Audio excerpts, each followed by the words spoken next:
Welcome to Politics Done Right. My name is Egberto Willis, your host. Good morning, Houston.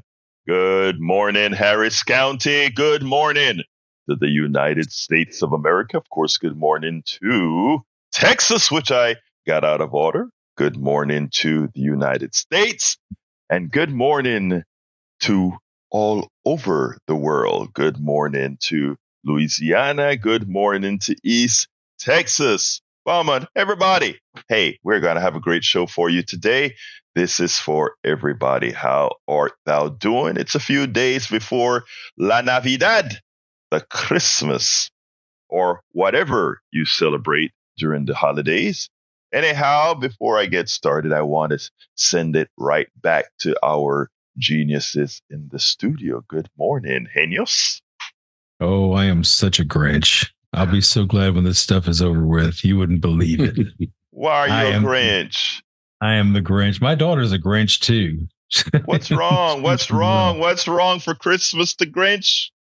Oh, it's just, the commercialism of it all. Buy this, buy that. What are you getting me for Christmas? And yada, yada, yada. It just makes me sick. It's interesting, man, because I used to be very Christmassy. I used to love Christmas. And over the last several years, it's been I've lost it. Put it that way. I've lost it. But you know what? I haven't lost saying, hey, I still want to hang around my peeps. I want to hang around my peeps. Yeah, there's always that. And, that's the good part about it all. The family getting together and the good times and the stories and such. The food, the beer, the football. Well, yes. There is that, yeah. But sometimes the shootouts too, but we don't want to talk about that. But the thing is, and I keep the television set and the radio on all the time. So I hear all this, buy that, and every one of our Christmas songs or Christmas carols and such have been turned into commercials. Yeah. It just makes me ill. I think, we've got I call it the annual greed fest. Yeah, that evil Santa, he's a capitalist. Well, yeah. That's true. Hey, did you see the news yesterday in Colorado? Yes, that's how we're starting there, man. That's where we're going to start this morning, and I hope to get some calls on that. I have somebody finally had some cojones to take this man out and go, you are a criminal. You do not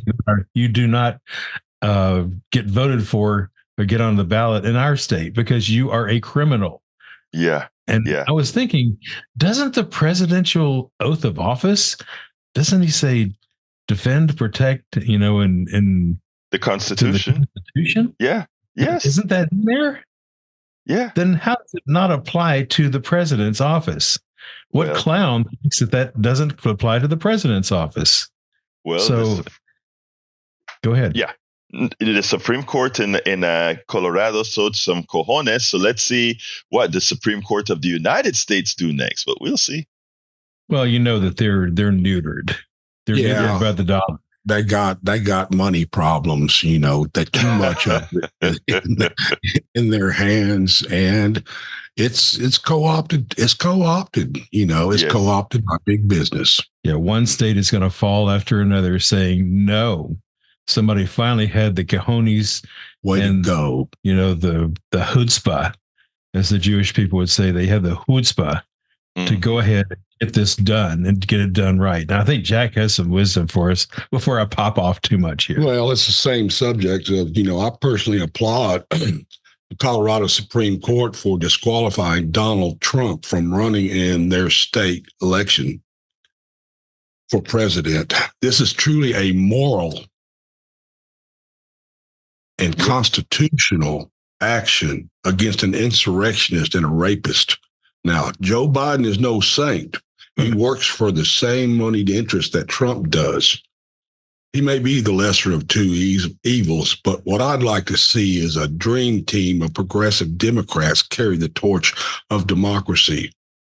Don't you know a dream team would throw the right into the panicked chaos?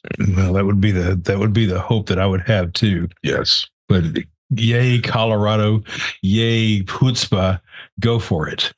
Sometimes when I say the right, I'm talking about the wrong people. I'm talking about the moneyed interests, the corporate interests that are really the bad players in all this. Well, Jack, just remember, when it all turns to fascism, they're going to come for the capitalists too.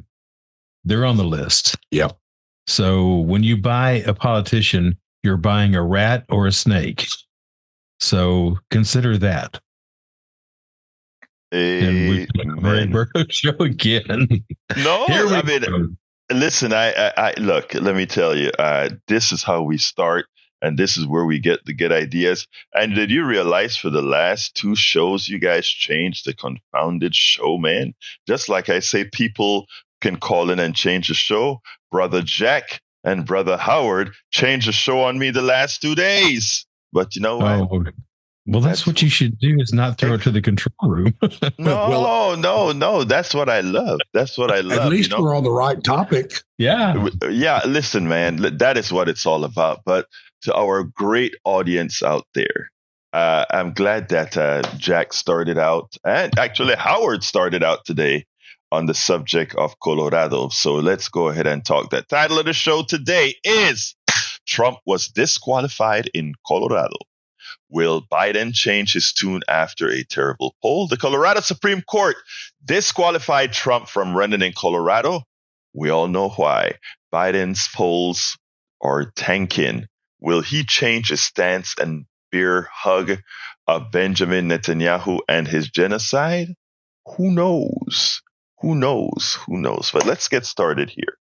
Last night, completely surprising to me, I saw the news popped on the Chiron saying Donald Trump disqualified in Colorado from running, from being on the primaries. Now, here's the thing. I must admit that I don't quite understand completely, because they removed him from the primaries. But does that mean that somehow he can still be on the main ticket? I don't know. I'll be honest with you. I don't know. And I hadn't spent the time to do any profound type of researching or anything of that sort. But the Colorado Supreme Court disqualifies insurrectionist Trump from the 2024 ballot. Colorado's Supreme Court on Tuesday, this is from Common Dreams, ruled that former U.S. President Donald Trump, the 2024 Republican presidential frontrunner, is barred from holding future office under the 14th Amendment's insurrection clause due to his incitement of the January 6, 2021 Capitol attack. In a decision likely to be appealed to the U.S. Supreme Court, the Colorado justices ruled 4-3 that Trump's effort to thwart the peaceful transition of presidential power for the first time in the nation's history rendered him constitutionally ineligible to hold elected office. The majority found that, and it was a 4-3 decision. The majority found that that a state court did not err. Remember, the state court earlier made that claim. The state court did not err in concluding that President Trump engaged in insurrection through his personal action before on January 6th. Enacted after the Civil War, Section 3 of the 14th Amendment bars from public office any officer of the United States. And yes, Donald Trump, even though you'll have some that would say that the Constitution doesn't specifically say it, Donald Trump is, in fact, an officer of the United States who takes an oath to uphold the Constitution and subsequently participates in an insurrection or rebellion against the U.S. government. They do not have the right to hold office. President Trump asks us to hold Section 3 disqualifies every oath-breaking insurrectionist except the most powerful one, and that it bars oath breakers from virtually every office, both state and federal, except the highest one in the land. The sum of these parts is this. President Trump is disqualified from holding the office of president. Because he is disqualified, it would be a wrongful act under the election code for the Secretary of State to list him as a candidate on the presidential primary ballot. What are your thoughts about that, people? What are your thoughts? The president can. Let me just be honest first. When I first saw the news, I first said, "Yeah, that is great." My second thought was, "But I so much would prefer to understand, to see that America is willing to beat him badly, like he did get a beating in 2020 once again." But sometimes you then say, should we take chances? I have a lot more to say, but since we have a caller, I'm going to jump to Harry. And folks, you can start calling now. 713-526-5738. Again, that number is 713-526-5738. Hit extension 2 to be on air. Let's go. Harry, what say you? Hallelujah, Humberto Willis, and hallelujah to Howard and Jack Van Dever. I've been praying for this. I was so happy. I was just so full of enthusiasm when I heard the news about Colorado doing this. They've been pushing for this, and they're talking about other states doing it. What worries me, though, about all this is the federal Supreme Court, because it's 63 in favor of those right-wing rats, as Howard puts it, they would try to strike this down and to keep Trump on that ballot. Now, I know the Trump team is trying to appeal it, so let's just keep the faith and hope that the right thing gets done and Trump is taken off the ballot, and he will be disqualified for the Seditions Act. People got killed in that thing on January 6th. He did not uphold the Constitution, and so he needs to just be off the ballot and be in our rearview mirror. And I do want to say something about immigration. When we were when I was talking yesterday, Berto, you did make me think when you said that you were a little disappointed. But when I thought about that, and I couldn't really go into those things. And I did mention to Steve that you have to do it the way Humberto Willis did it when he became a United States citizen. You went through all the proper channels. But I will say that what I will say about that is Greg Abbott and his bill is a joke. It's just a joke. You know what they do, and I did say this on the show. I think a few months back. These corporations, and they just they hire these people that are illegal. They should be the ones held accountable. And I made those comments about what Barry said. They're the ones who should be penalized for hiring people who are illegal. They're the ones that should be stopped from doing this, because if you didn't hire these people, they wouldn't come here. That's the whole point. They come here because they have no opportunities in their own country, whether it's Guatemala, Honduras, El Salvador, Mexico, all those places. That's why they come here to feed their families. It was a good thing that Obama did that thing with DACA for people who were brought here, and they had a chance to, under that program, and praise the Lord, Trump was not able to destroy that they could become an American citizen. But that thing is a joke because they use you and lose you, and then they bring some more in here. So they're just doing that to appease the American people, to make them think that they're doing something. And that Abbott is just terrible with his also funding the border wall, and also him doing the well, I get you know what, Harry, I get you. Let me just say this. Harry, yesterday when I said I was disappointed, it wasn't a personal statement. Let me first get that straight. Because your sentiment is a sentiment, believe it or not, is a sentiment of the majority of people. If you do a polling with regards to the border, etc., because it is so out of control, that is in fact the sentiment. What I try to say, what I was trying to put out there is that a lot of us have this sentiment because we don't have all the information as far as causality, etc. I am happy that, and your tonality says it all. I mean, you're always willing to listen to how things are, as most people are. And when we bring this all back around to, when we bring this all around back to even, I'm sorry, go ahead. What do you want to say? I was going to say, listen and learn, because we all don't have it all And like politics done right, and you talk with Steve Hunter, what you guys try to do is you try to inform us. You try to misinform us. Like you try to get rid of the messages that are misinforming, the propaganda. Right, and exactly.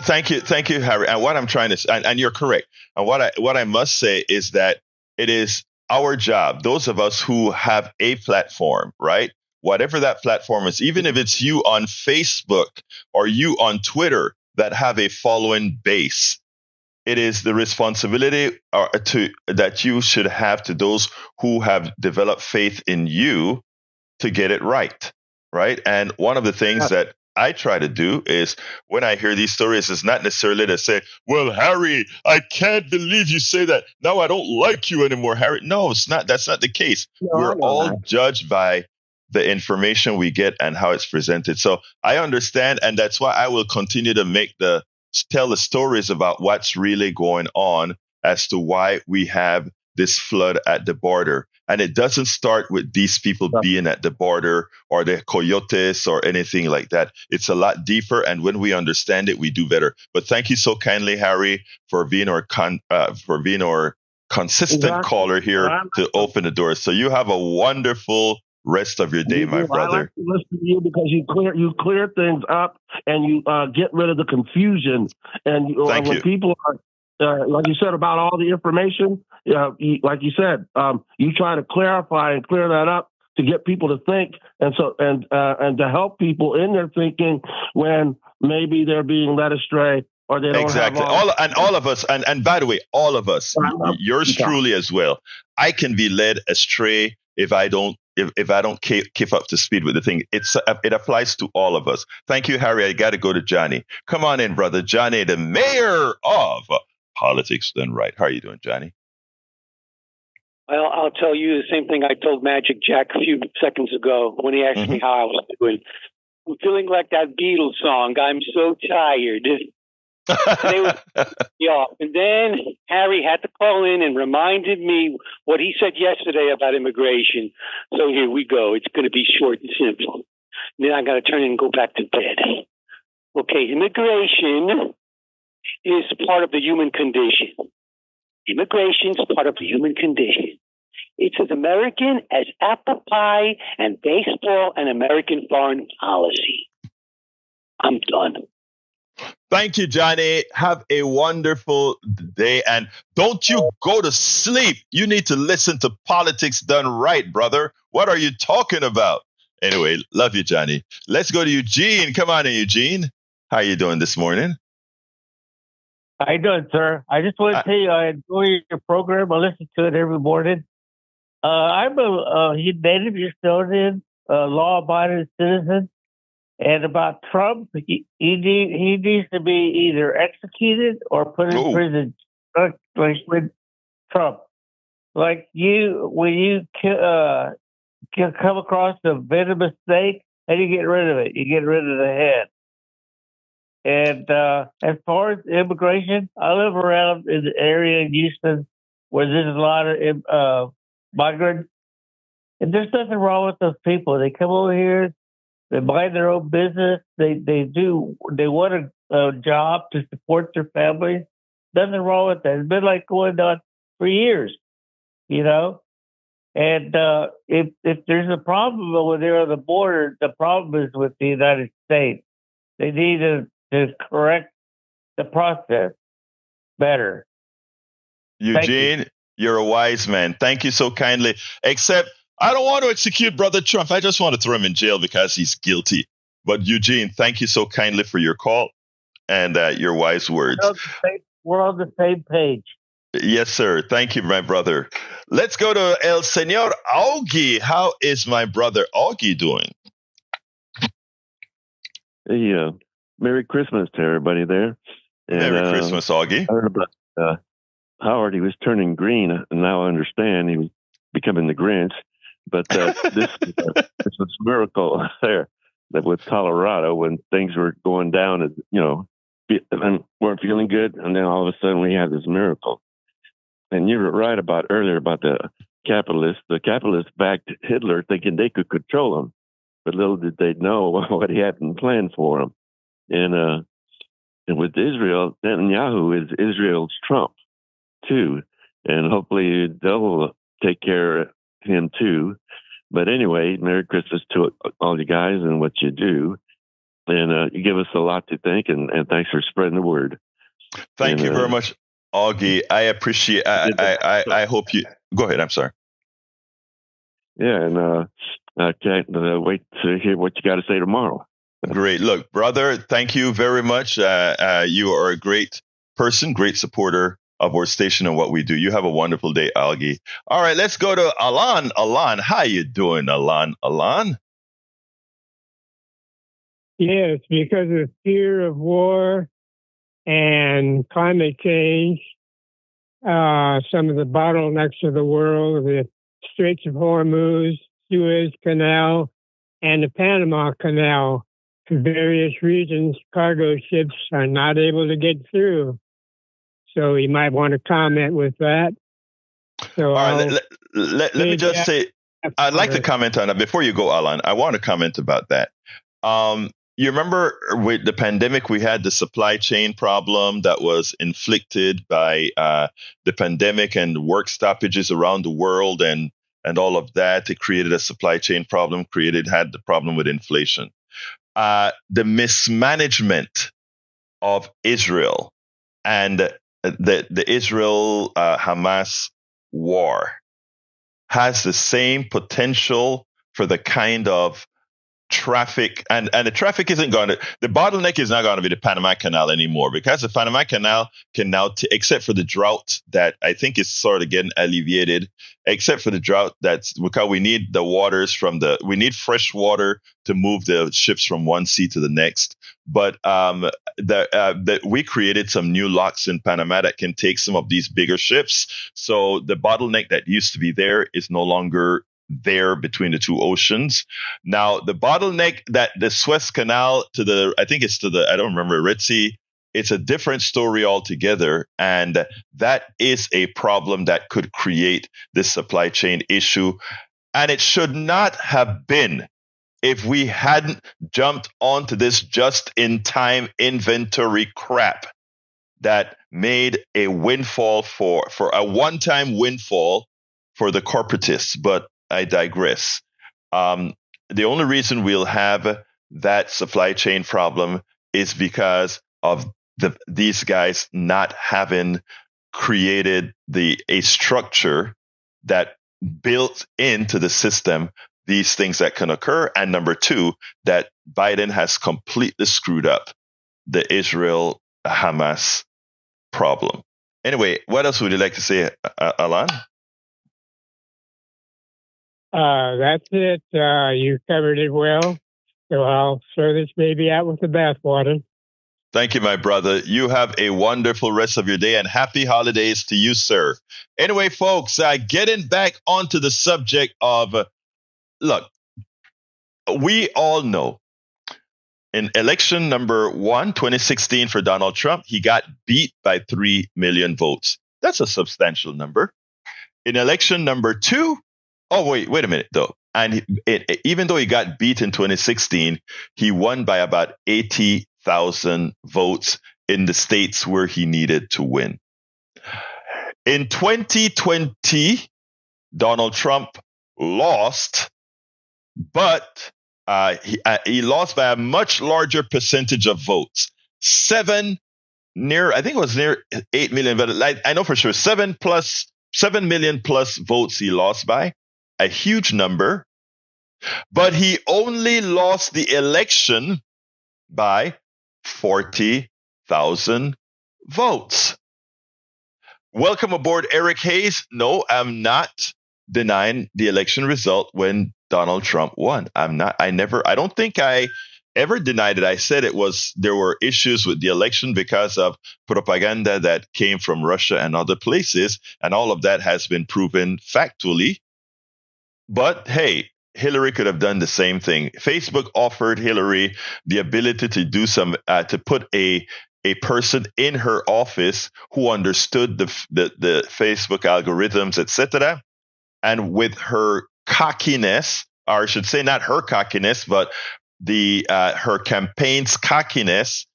They disregarded that. They disregarded Michael Moore when Michael Moore informed them that Michigan was in danger. They ignored him just at the last minute. They ran to Detroit. They forgot when he told them Pennsylvania was in danger. Just the last minute, they went to Philadelphia. So here's the deal. So I'm not denying 2016. Donald Trump won the Electoral College in 2016. He lost the popular vote, which is we the people's vote. He lost in 2016. That is a fact. In 2020, he lost by 7 million votes, but his losing margin was less than his winning margin, which means he could actually be president again, even though he will never get the popular vote. All right. So he only lost by 40,000 votes in the Electoral College in 2020. And that's why a lot of people are acting scared, to which I say what people need to do is to do their jobs. Respect people, talk to people, and go to where people are at. I asked everybody a few days ago to watch a YouTube program on the poorest place in America, which is Appalachia, the Appalachia region in West Virginia, who is a distinctly red Trump voting area. I just don't understand. And I'll tell you, West Virginia ain't all that far from the elitists in Washington, D.C. I just don't understand how we are not flooding those depressed areas with true, caring Democrats who are saying this town went to hell because of the policies of the people you support. And here is what I am going to do for you. As your representative, as your congressperson, as your senator, Manchin, you supported Manchin for several years. Now you are going to switch from Manchin to support the former, the current governor of West Virginia. I would be in all of these places talking to these people, showing these people that I care. That's what I would be doing. Because neglect, whenever there's neglect, we have forced neglect in this country right now. As people have to work as hard as they work right now, we get latchkey kids, forced neglect, right? Forced neglect. And what do latchkey kids become? Many of them do the wrong thing. And then that wrong thing turns into, many times, criminality. And then, as a people, we complain about the criminality and we go ahead and we lock them up. And we try to get these Kim Ogg type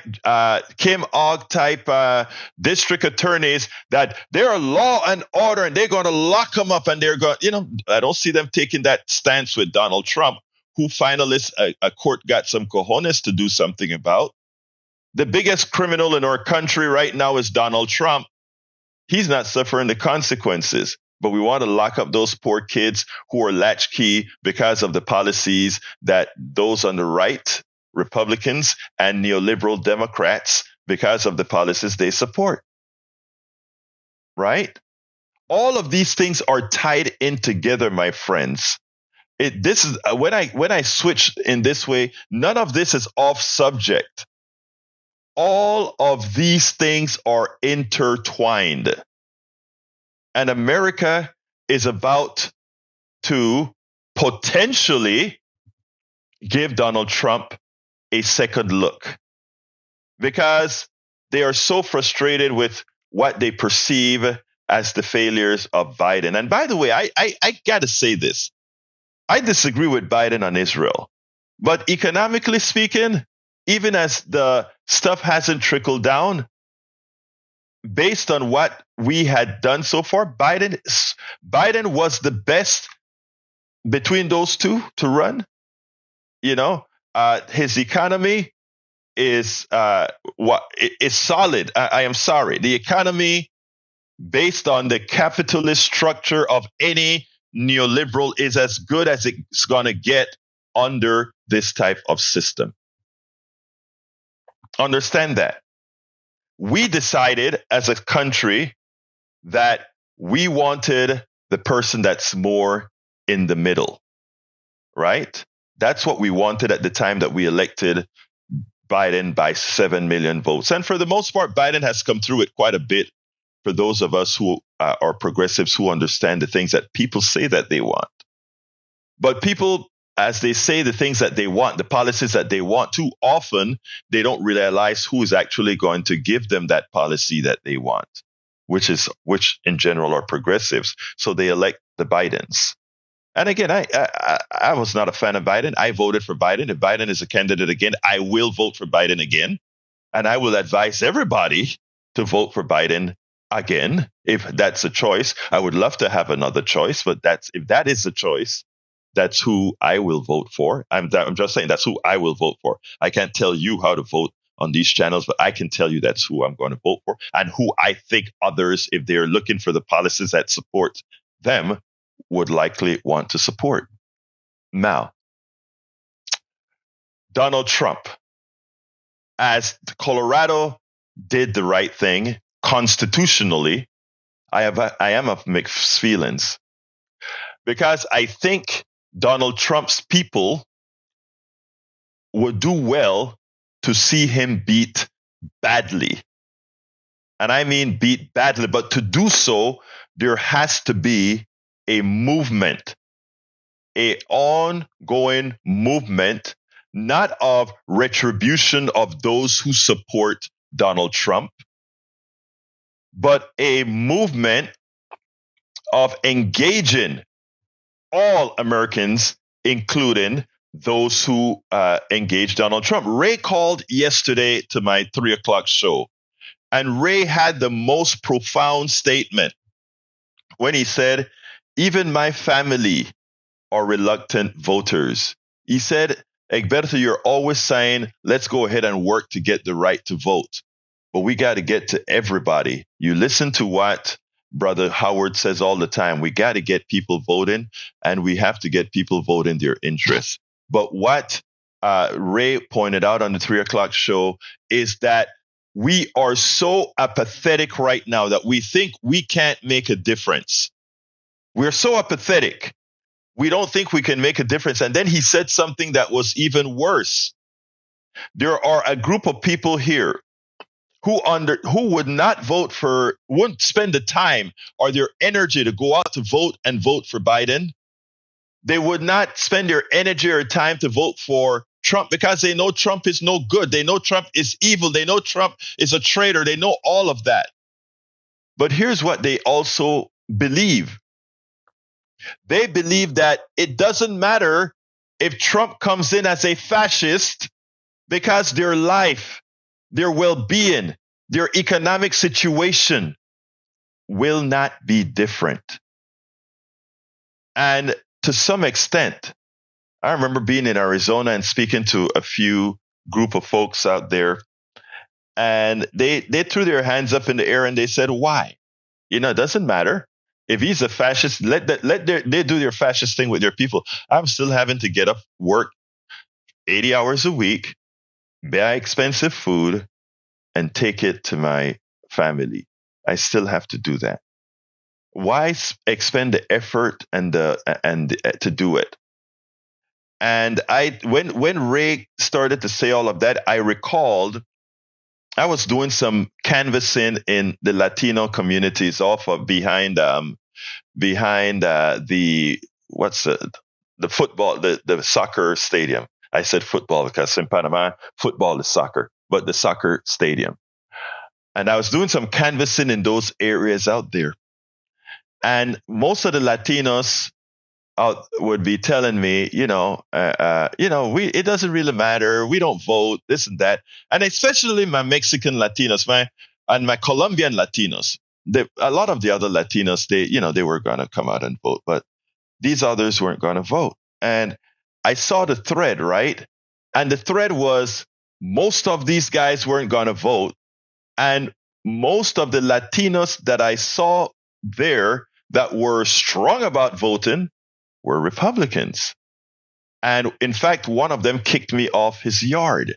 His mother was talking to me, and she was talking, and we were giving her the advice as far as why to support. It was during, I think that one was during the second Obama campaign, if I recall. Why, we should support this ticket, et cetera, et cetera. And she was saying, yes, and that's what I'm going to do. And the son runs out of there, and he's, I'm always friendly. I goes and I put my hands out to shake his hand, and he slapped my hand away. And he said, get off of my yard. I said, but can I just get off? And I said,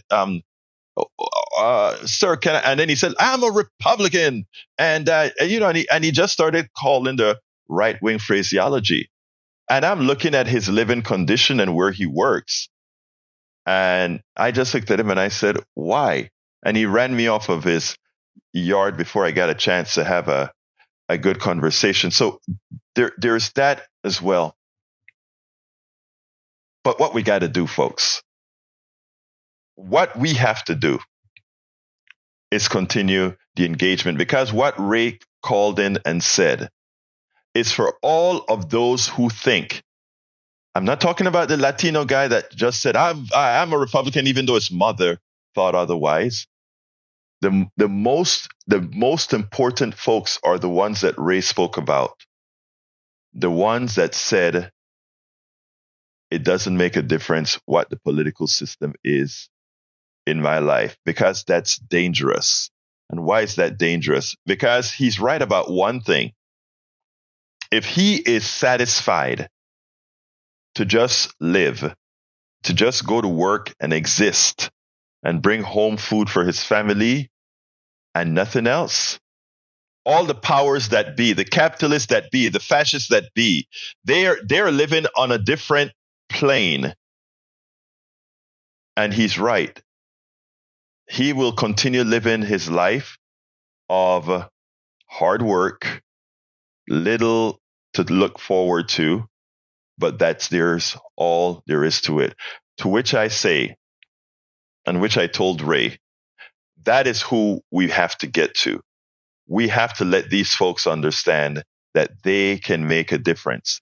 And I praise a good friend of mine that I have on this show several times, Daniel Cohen, because we did something recently in the Democratic Executive Committee. And in that Democratic Executive Committee, we went up against the status quo. We went up against the neoliberal institution and won. Organizing brought people out, even though the establishment thought that they had their posse to overcome because they thought they knew what they had. And it won. Organizing wins. So for those who are scared, quote unquote, scared about Trump and are happy to see what occurred in Colorado, be happy that he got removed, because constitutionally he should be removed. But don't fear if he stays on after the Supreme Court runs.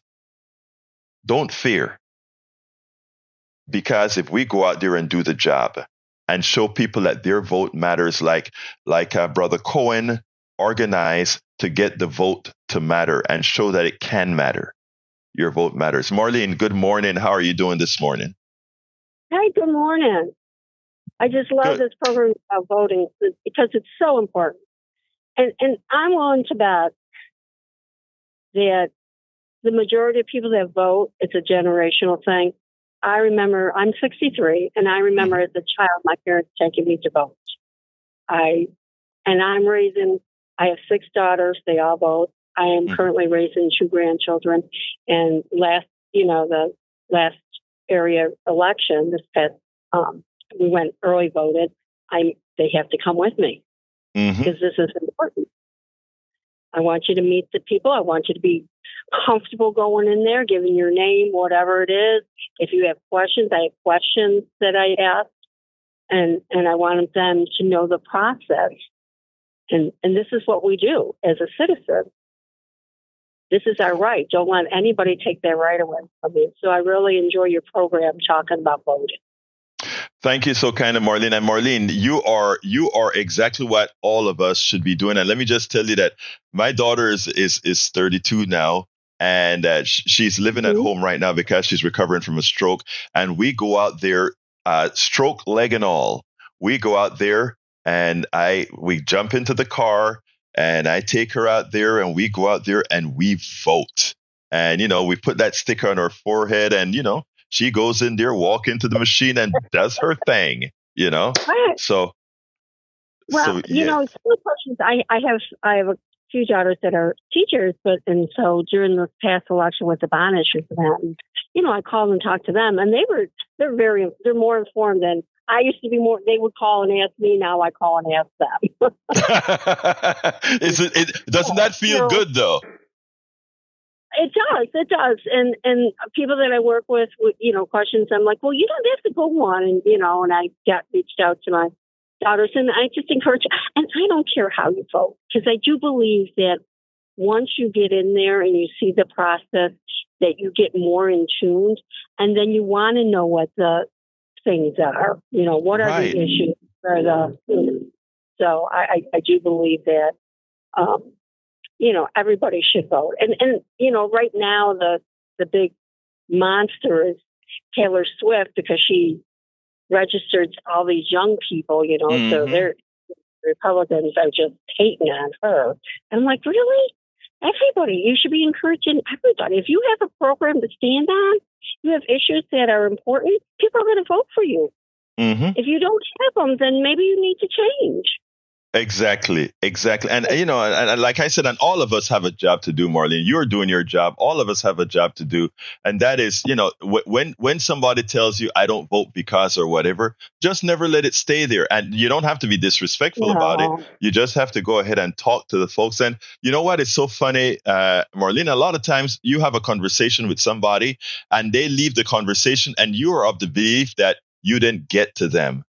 But most of the times, believe it or not, you planted a seed. And even if it doesn't happen this time, it happens the next time. So the idea is keep engaging. I call us a country that suffers in silence. In other words, we have forgotten how to talk to the neighbor, forgotten how to, I live in Kingwood, and you go on the streets and everybody is on the inside and they don't talk. So the only places to talk is at Starbucks or the grocery stores. And you know what? I push myself on people. Some people probably say, who the hell is this dude? But that's what I think we got to start doing. Yes. Well, and I've done some political walks, like when Beto first came and stuff. And, and I can relate to the gentleman that came out the door to you. And that's probably, you're talking about that time. That was, who was it? Joe, the sheriff in Arizona. He was big. Remember him? Yes. I'm sure that had something to do with it. But, I ran across a few people that were not as friendly. I'm not going to push it on you, but, this is what I'm doing. This is what I'm talking about. If you want to talk about it, if you have any questions, let me answer them. Yeah. There was a few people that came in my face and I'm like, sir, okay. I just, please vote. That's all I can say. Let me walk away. Marlene, you are a treasure, my dear. Thank you so kindly for your words. And thank you for listening. And you have a wonderful rest of your day, okay? Thank you. You too, sir. All right. Let's go to Mike. Come on in, Mike. Hey, how you doing? I'm enjoying your show. Look, Thank you, sir. Yes. I wish you would do something very important to educate the people. Is one day examine, analyze, and explain what was Eisenhower's farewell speech in regards to the various. Oh, wow. You just touched my heart, Mike. You just touched my heart. Okay. I mean, look, I'm a veteran, a business owner, and when I first moved down here, Houston, on and off, I am from Appalachia. Okay. I am from North Carolina at the Virginia-Tennessee line. So I see the poor hillbillies. I see them. All right. Unfortunately, they are generationally uneducated, That's just how they keep themselves. Okay. And that's their choice. Just like when you come down to South Texas, you have generations of Latinos that are amazingly uneducated. I have some relatives down in South Texas. I ask them questions, and they're going like, "Oh, when did that happen?" And they don't know. Now, see, here's an interesting irony. Okay, mind you, I'm in the middle. I'm not a Republican. I'm not a Democrat. Okay. But how about this? Why is it every time you hear, we talk about Trump, we already know Trump's a dirtbag, okay? But how come every time you hear that Biden's out on a vacation, he's hanging out with some hedge fund billionaire that's worth $50 billion, okay? Biden's not in touch with the people at all. He's just, unfortunately, an empty suit puppet. Look, politics is simple. I'm an American Indian, okay? In our American Indian community, we have a saying, two wings from the same bird. I have another analogy that I use, and that is the way it works, the way I see the parties work right now, the Republican Party, the Democratic Party, they're all, one is the left track and one is the right track. But tell me something about the tracks. Tell me something about the tracks. They're both going in the same direction, right? They're both going in the same direction and rarely cross over. And what I started telling our folks back in the early days is what we need is a derailment. And I slow derailment. In other words, a derailment where we change directions, but we don't harm anybody. And that's what I'm into. Thank you for your call, Mike. You're a good man. And I'm so glad that you mentioned Appalachia, because people that are listening to me hear me use Appalachia a lot. And the reason why is, for those who don't get politics in the aggregate, don't quite understand why Appalachia holds an important key in our entire, both for the Electoral College and otherwise. If we concentrate on Appalachia, progressives are unbeatable. But anyway, we talk another time, Mike. Thank you so kindly for your call. Let's go to another Mike. Come on in, Mike. Good morning. How you doing? I'm doing fine. Talk to me, sir. Yes, I've been to Appalachia, and it needs a lot of help. Just like the short, I've been there also. The neglect of these places is pretty extreme. But about the border, talk about how NAFTA has affected those areas down south, where they used to grow their own crops and they could produce a lot. Now these big corporations have come in and taken over. You got to buy their seeds at a higher price. And that pretty much ran the people out of the area who could support themselves and their neighbors. Talk about that in more in depth. And what's puzzling is that NAFTA affected south of the border more so than north of the border in Canada. Why is that? Why are they suffering so much more south and Canada's not feeling that kind of effect? You are a smart guy. I mean, let me tell you something. And also for you to notice that very interesting fact that somehow NAFTA affected south of the border more than the southern border more so than the northern border. Very observant. And it has always been a constancy in the way we do business, not only for NAFTA had to do with the trade between Canada, Mexico, and the United States. It's a free trade area, but that free trade didn't do very well for the people who grew their own stuff. And you mentioned a very important part that I actually put out in detail in my book, As I See It, Class Warfare, the Only Resort to Right-Wing Doom. Why did I put that out? You hit something so important. Seeds used to be something that any farmer, a southern farmer, a Mexican farmer, or whatever, he grew his crop of corn, he grew his crop of whatever, and then he kept, 5% of those seeds or something like that and put them away to grow the next season. Then as all these trade groups came along and corporations started selling seeds now had patents and copyrights. So you had to buy your seeds from corporations which added a cost to you. A country could no longer protect its farmers from what corporations did to those farmers. And voila, you get what we get today. And it's not only NAFTA, it's CAFTA and the others as well. Haiti can't grow rice because Americans, they can't compete with the American rice farmer after those protections were removed. The same occurs in Honduras and Guatemala. And then we sit back at the border and say, why are all those people coming here? They're not coming here because of any prosecution out there. They're coming here because of economic reasons, as if economic reasons isn't a reason to come here, and why many of the people who are already here hadn't come here. Mike, there's a lot more to say. I wasn't completely prepared to talk about this particular subject, though I know it. Thank you for bringing it up, because I think, as Harry was talking about before, we need to talk. We don't need to just say, look at the flood of people at the border. We have to understand why there is a flood of people on the border. And because we don't ask why, is why we can be so evil, why we can support an evil governor like the governor of Texas, who is actually doing the most inhumane tactics with those good people at the border. Thank you, Mike. You're a good man. Anything else you want to say before you go? Yes, about the two parties. Mm-hmm. Do the comparison and contrast. Which party is at least fighting to get some of the regulations back, trying to provide health care for the nation? And who's trying to get the taxes from those who've got the most, that contribute the most?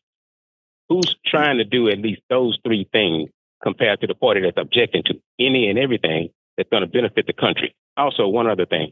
Could you go over the numbers compared to these tax cuts that was done by Reagan, Bush, and Trump?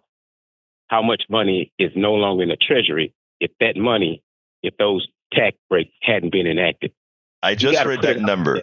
Read that number, Mike. Thank you for giving me I think it was something. If we look at these tax cuts that have occurred, we have cost our Treasury about $30 trillion. In other words, we would be in balance right now.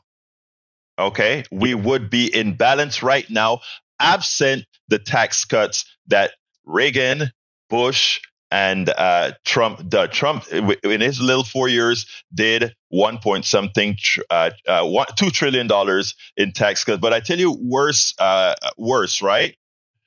The fact of the matter is that this was done all on the backs of the average American voter, who several times vote for these guys. And they sit back and not understand what it's all about. So yes, you're correct. The tax cut has been one of the most harmful things we've done. And they did it by, they try to justify it by following an economist whose name was Arthur Laffer. There was this thing called the Laffer curve. The Laffer curve claimed that every single drop, that there's a particular curve that if you do that curve, as you drop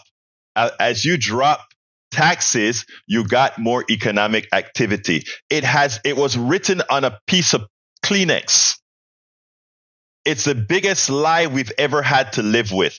There's no difference between the private sector spending $1 than the public sector spending $1. It's the biggest lie on the planet. Hey, I got to go to some other calls. Mike, thank you so kindly for your intelligent converse. Hey. All right, let's go to Peter real quickly. Peter, I don't have much time, Peter. I'm running out of time. Well, good morning, Egberto, and happy winter solstice to y'all. And so I'm just ecstatic, obviously. I was cheering when I heard the news, the great news about, the Colorado Supreme Court. And so there's just some symbolism there. I'll make reference to it and then see what your thoughts are. So it was, as we all know, it was January 6, 2021, and Donald Trump, he had leather gloves. So I think that's his defense, like the OJ defense. Like if his fingerprints are on. Peter, I'm gonna let that stand, Peter, because I only have 2 minutes and I got to go to Bard. Let that stand. Thank you for that, Peter. Peter's running for position number 2. Check him out. Bard, come on in. Real quick, Bard, you got 15 seconds. what are the illegals giving at the border? Why are they coming to the border? Good question. They give them a free cell phone, an airplane ticket to wherever they want to go. And okay, Bart, I got to go, but stop listening to right-wing crap. Please stop listening to right-wing crap.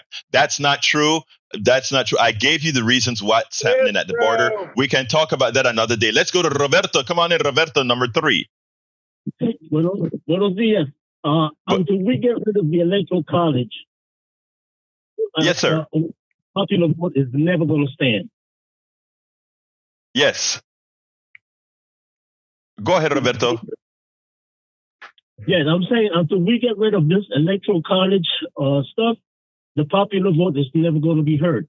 You are absolutely right. Roberto has it perfectly right. Who we want as who we chose or who we elected as president or representative, then these electoral or higher educated folks, I'm calling it 4 minutes, electoral college folks, no, they need to go. Thank you, Roberto. Estoy donde una parada bien fijo. Thank you very much. You're absolutely right. Brian, real quickly, you got 30 seconds. Okay, you're totally wrong on NAFTA. NAFTA had nothing to do with Nicaragua, Guatemala, any of the southern countries. Kennedy took the tax rate from 94% to 70%.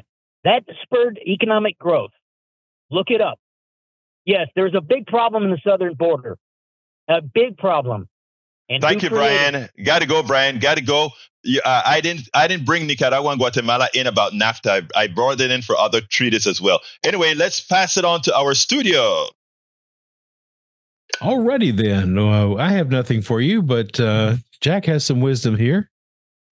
Well, they're building a wall down there, right now is to keep people out. Who's to say it's not also being made to keep people in? Well, the way they twist things around, it could easily become a wall that keeps people in. Wow. Profound. Anyway, Jack, thank you very much for that. Anyway, folks, I want to thank all of you for spending some time with us. I want to thank Howard and Jack. I want to thank all the wonderful callers that called in here. By the way, Bart, I just want to say that but Brian is correct. NAFTA only, and I think I said that, but I want to make sure people don't get it the wrong thing. NAFTA covered Canada, Mexico, and the United States. There are other treaties that covered Haiti, the Caribbean, etc. So Brian was correct on that. Anyhow, folks, we got to get out of here. My name is Egberto Willis. This is Politics Done Right, and you guys know how I end this baby. I am what? Out. We spend a lot of time deconstructing the news, trying to parse it into a form that everybody can understand. We try to find those little nitpicks where it flies above the fray, etc. If you really like these videos that we do, I want to ask a big favor. Please go ahead, number 1, subscribe to our channel, and number 2, please join if you can. Thank you so kindly for watching. Keep watching. Please remember to share. We must populate the entire internet with our progressive message, a message that we know is what most Americans say that they want. So help us, please join.